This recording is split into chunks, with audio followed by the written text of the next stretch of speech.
So the only what people can see is above the surface.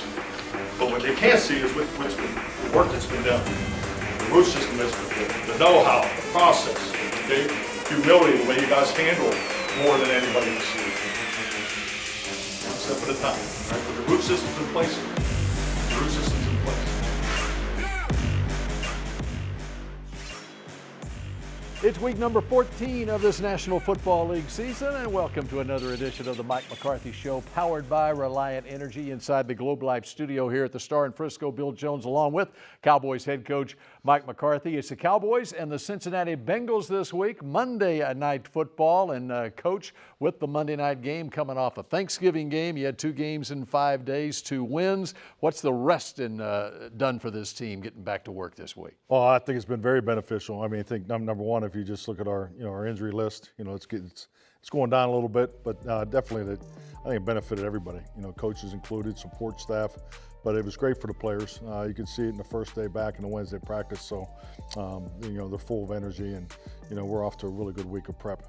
What do you think? You got 2 wins against division rivals in the span of 5 days. What's the biggest strides or the biggest improvement the team made during that week? I'd say number one is winning the turnover ratio. I mean, that's something that, we've just been up and down throughout the course of the year, especially, early in the year, just giving the ball away too much. But, I think our guys have done a really, really good job of staying after it, because huge believer, you get what you get what you emphasize, and the practice and the emphasis has just been really, really, more than we've ever had. And it's just something that you can never take it for granted, but we've been exceptional in the ball security area. But we need to, starting Monday night against Cincinnati, we need to take care of the football and continue to take it away.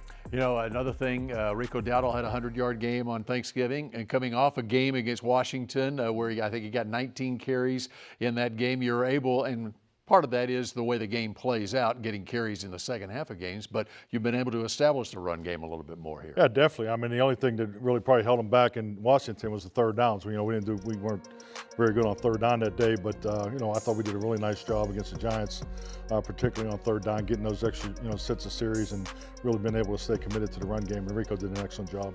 All right, you look at the Cincinnati defense, and one guy that really stands out is the edge rusher, number 91, Trey Hendrickson, who leads the league in sacks this year with 11.5, had 17.5 last year. He can be a problem off the edge, can't he? Yeah, definitely. I mean, very technical. You can see, he has an outstanding motor, and you can see why. So, I mean, he'll definitely get our attention Monday night.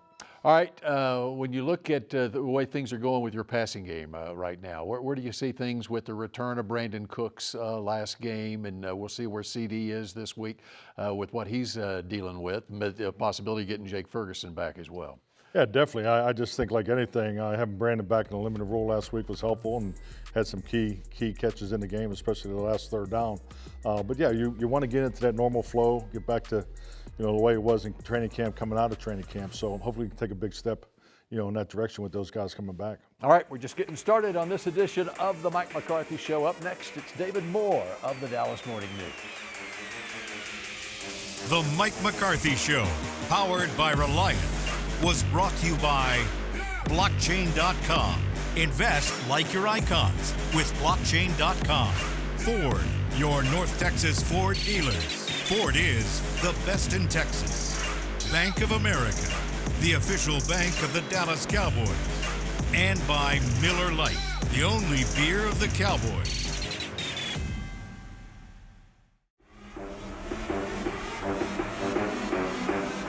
This segment is brought to you by Blockchain.com. Invest like your icons with Blockchain.com.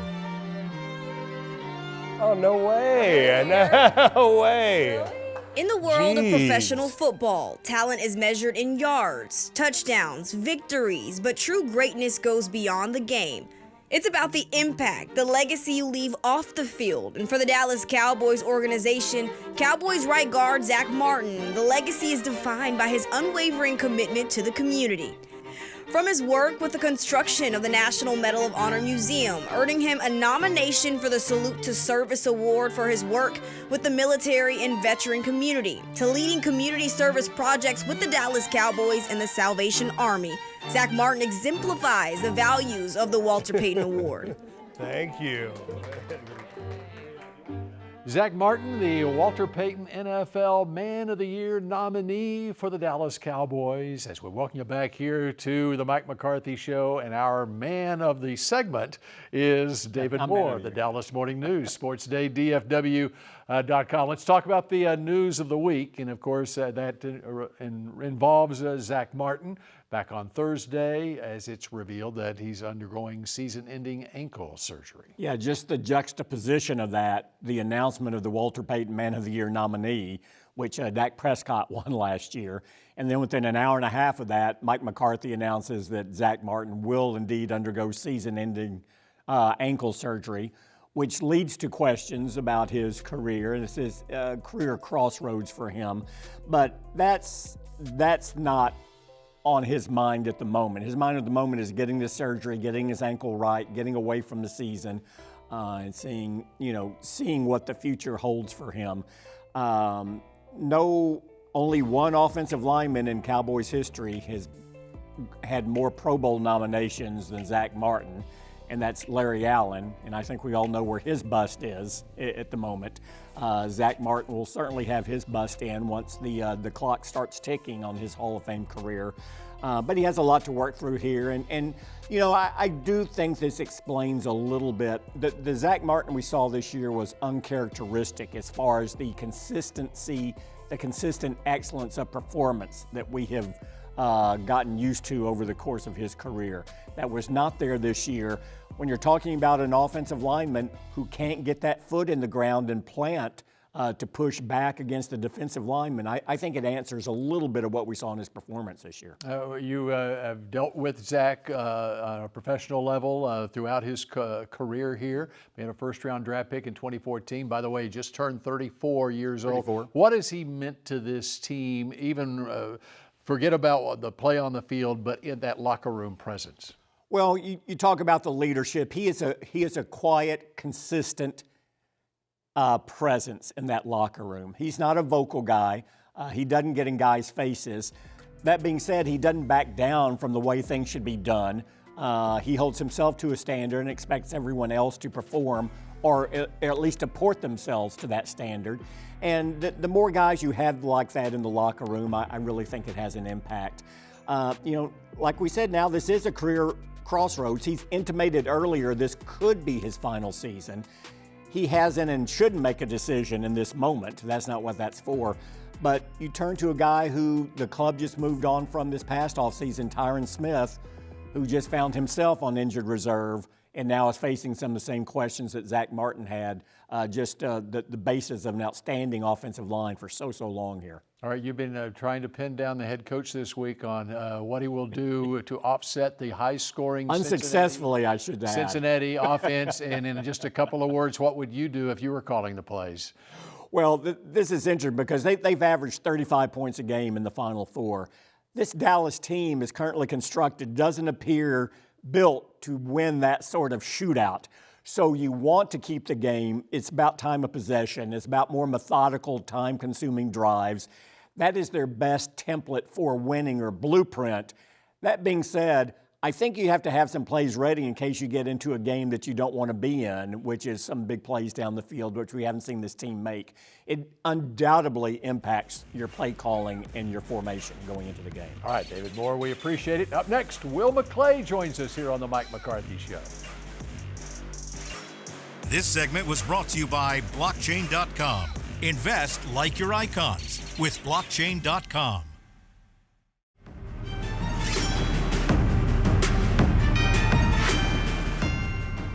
This segment is brought to you by WinStar World Casino and Resort. Proud to be the casino of the Dallas Cowboys. Please game responsibly. I'm Jordan Lewis, and my cause this year is my high school, Cass Technical High School. Football team has an LLC, the Green Machine. We do a lot of things, not just in the season. We help kids, it's college tours. We go on 707 tours. So it funds, getting jerseys or buses or things like that whenever they go on college trips. So it's more than just during the season. We make sure that the kids get some things they need to make sure they can further their lives and, further their football careers. The cause is important for me because I was one of those kids. I always prided myself on, being a guy that goes back and being the person I wanted to see growing up. Whenever I could get a chance to help out and give back and then make sure those guys get some of the opportunities that I had, I wanted to make sure I took advantage of it. One thing I learned at Cass, just understanding, what a brotherhood meant, and understanding that you can't do this on your own, and you can't play football and be successful by yourself. So those relationships that I had back then, I still have now, and that's more valuable than anything that we did on the field. So understanding that anything that you go through as a team, and it helped me understand that collectively is always better, the individual. Just Cass Tech, second to none. I know what that means. Jordan Lewis, the pride of Cass Tech High School in Detroit. As we welcome you back here to the Mike McCarthy Show, powered by Reliant Energy. Will McClay joins us here, in Jordan Lewis and that Dallas defense. They got a little something to contend with this Cincinnati offense, and it starts with the guy who leads it basically every passing category in the NFL this year, Joe Burrow, with his favorite receiver from LSU, Jamar Chase, too. He's got plenty of favorite receivers, but his number one, he's got a quarterback rating over 100, 30 touchdowns, 5 interceptions. All right, we want to look at him here. His number one guy. Number one thing he is great at reading coverage and then anticipation and finding windows. Here he is stepping up and throwing in the window right here, and then you watch Chase after the catch. Nobody touches him. All the way to the end zone, and he, by the way, leads the NFL in touchdown receptions with 13. All right, big target here in the slot, T. Higgins. Yeah, now again, we're going to talk about Burrow's accuracy and awareness to coverage. They got a 3-by-1 here. Chase is inside. They're going to move. He's going to see the leverage of the guy at the top, but he's going to fit the ball here. Watch this great throw here in the window so the receiver does not get hit. Throws it at the back shoulder of it, and then he goes in the end zone. And one of Burrow's 30 touchdowns on the year. Oh, by the way, they got a veteran tight end as well in Mike Gesicki, but this guy's ability to buy time in the pocket, right? Yeah, you look at him. We talk about getting to the quarterback in 2.3 or better. Okay, you look at it here. They're going to go in motion. He's going to see the coverage, all right? Now, what we're going to do is he's going to get the ball. Now, he gets pressure in his face. He's going to slide up with his eyes up. He still keeps him on the tight end. And 5.6 seconds to get it off for a touchdown. All right, how about on defense for Cincinnati? They've got an edge rusher out of Florida Atlantic University, Trey Hendrickson, who's got 51 sacks the last 4 years. Yeah, just a really good football player. Doesn't have all the measurables, but he does run 4.62 and very crafty. But he can play the run. We'll look at him here. They're going to try and do some things, get the ball on the perimeter. All right, he's going to keep his eyes up, and then you watch him close and run. That's how he does in run defense. A little sideline to sideline speed there. Okay, now let's see him get to the quarterback. Okay, getting to the quarterback. Again, you want to get to the quarterback before 2.3 seconds. One way to do it is run around people. Another way is one of his deals. He sets it up with speed to power. Speed has been getting this guy, so now we'll look at it, and he hits him with a little power. And to the quarterback. All right, they got some injury issues in the secondary. One guy who's healthy, who had 4 picks last year, a couple, including a pick 6 last week, Cam Taylor-Britt out of Nebraska. Yeah, here's a guy with 3 interceptions. He's touched the ball 17, 18 times, and we'll watch him here. He's covering Worthy. He's the guy that they want to put on the best receiver and let him go. Worthy with all this world-class speed, not afraid of it. Gets his head around, and an incredible pick. All right, very good. Will McClay, we appreciate it. And the Mike McCarthy Show continues in just a moment as the head coach rejoins us.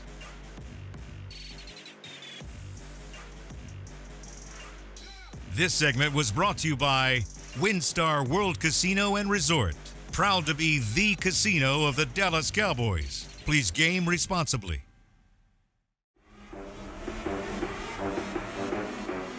Welcome back to the Mike McCarthy Show, powered by Reliant Energy. As the coach rejoins us here, we're talking Cincinnati Bengals. Let's pay attention to their offense a little bit. You really do have to pay a lot of attention to them. And Zach Taylor, the head coach, has it going on. But Joe Burrow at quarterback, he really – you read off the stats for Joe Burrow. He leads the league in passing yards, touchdowns at 30, completions as well. They are really scoring a lot of points, too. Yeah, definitely. I mean, their passing game is exceptional, and they're doing a really good job, running the football too. But yes, I not playing Cincinnati every year. It's been since played them in 2022. I mean, they're really in sync. The time clocks, you can see, I mean, the efficiency, the numbers speak for themselves. Obviously, a huge focus for us in our defense, and particularly the last 3 games. I think they've scored 90+ points in the last 3 games. So their offense is hot. I mean, it's very talented, very, very balanced, and Joe's playing at an extremely high level. And, of course, his favorite receiver. They go back to college at LSU, and an unbelievable season back in 2019. They continued it in the NFL with Jamar Chase, who's leading the league in receiving yards. Ironically, yeah, ironically enough. Huh? What is it about Jamar Chase that makes him such a... when I look at receivers, I mean, he's the complete package. I mean, he can play all 3 positions. You can put him on the backside. He can play him inside at the 2 and 3 position. He's a really good option route runner. I think that usually tells you something about a receiver. So he has a really good understanding of not only what he's doing, but the coverages and so forth. And that's very helpful too when you're trying to take a player away. So. And obviously his ability to go deep with the football, and yeah, he's the complete package. All right, defensively, 6 sacks in the game on Thanksgiving Day. I went back and looked at that 2022 game against the Bengals. Got 6 sacks against Cincinnati. Let's keep it going. that year too. And the other thing that's big about that is how many guys are contributing, getting to the quarterback too. Yeah, definitely. I mean, it's it's a little different than the way we played in the past. And especially I think that now you're seeing the 3rd down packages and some of the pressure packages, and particularly our stunts and games. We are improving, particularly, especially over the last month. So, in a number speak to that. So it's like anything: offense, defense, special teams. That continuity, the connection, and the consistency is really starting to come together for us. And you can really see Mike Zimmer using as a weapon DeMarvion Overshown's speed and athleticism to go alongside Micah. DeMarvion's got 5 sacks himself this season. Absolutely. I mean, his ability to come out of the box, play on the edge, really good matchup player. So, in his role, just continue to grow. All right, cornerback position has been one that you've been battling injuries throughout the season. We'll see if finally this week we get Trayvon back alongside Deron Bland and Jordan Lewis, which will be big. But it's something that you've had so many guys that have had to step up at cornerback throughout the year. It would be great to line up with all 3 of those guys at the same time. That's it's a connection that we've missed all year. So. Hopefully Trayvon can, work through the week, and we'll see if he's available Monday night. All right, we wrap up the Mike McCarthy Show in just a moment. Closed captioning is brought to you by the Texas Lottery. Cowboys scratch tickets from the Texas Lottery are here. Play today. Final couple of minutes here of the Mike McCarthy Show, powered by Reliant Energy. My unsung star of the week. It might turn into unsung stars of the week. Let's go to the tight end position. Let's go to Luke Schoonmaker this week. Last 3 games since Jake Ferguson went out early in that Houston game, 14 catches, 144 yards, and a touchdown. Making the most of his opportunity here. Definitely, and just so happy for him. I think like anything, when you see young players that have limited opportunities, and he had a couple moments, early in the year, learn from them. But Luke he's one of those guys that's in there every morning for the early morning meetings. He puts in all the extra work, and it's just so proud of him, and you're seeing it pay off. And another guy at that tight end position is Brevin Spanford too. Oh yeah, same deal. Those guys, they got a bright future. They both have big, physical, what we call wide body types, the ability to play on the line of scrimmage, off the ball, and doing a really nice job in the passing game. All right, I'm going to throw another one out there. Zach Martin's been out the last couple of games, and how about the job that Brock Hoffman's doing? Yeah, I love what Brock brings to the table. He's that juice, that energy, that attitude, and he's done an excellent job filling in for Zach. All right, Monday night game atmosphere usually is later in the day. A night game like that, there's a little more juice in the atmosphere for a Monday night game, don't you think? Yeah, definitely. I mean, it's a long day leading into it, so we expect the fans to be rocking and ready to go, and we got to get them started early in the game. That's for sure. All right, looking for a 3rd straight win. Thank you, Coach McCarthy. We thank all of you for joining us here for the Mike McCarthy Show, and we will see you again next week when the Cowboys take on the Carolina Panthers. The Mike McCarthy Show, powered by Reliant, is brought to you by Blockchain.com. Invest like your icons with Blockchain.com. Ford, your North Texas Ford dealers. Ford is the best in Texas. Bank of America. the official bank of the Dallas Cowboys. Miller Lite, the only beer of the Cowboys. And to watch more Dallas Cowboys content on your connected TV, download the Cowboys Now app on Amazon Fire, Roku, and Apple TV.